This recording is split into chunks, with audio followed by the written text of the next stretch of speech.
المواعيد الخاصة بقفل وفتح المحلات في التوقيت الصيفي.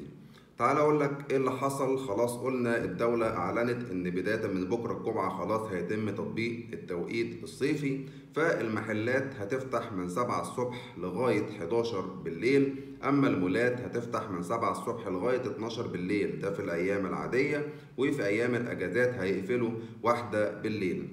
اما بالنسبه بقى للورش اللي موجوده في الاماكن السكنيه، دول هيفتحوا من 8 الصبح لغايه 7 بالليل.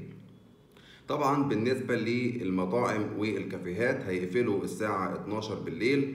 اما الحاجات المستخدمه بشكل يومي زي الصيدليات، السوبر ماركت، الافران، محلات البقاله، كل الحاجات دي هتفضل فاتحه ال 24 ساعه. دي المواعيد اللي اعلنت عنها الحكومة بالنسبة للمحلات والحاجات ديت في التوقيت الصيفي. انتوا بقى قولوا لي في كومنتات، تفتكروا المحلات والمطاعم والكافيهات والمولات والكلام ده كله هيلتزموا بالمواعيد بتاعة التوقيت الصيفي ولا لأ؟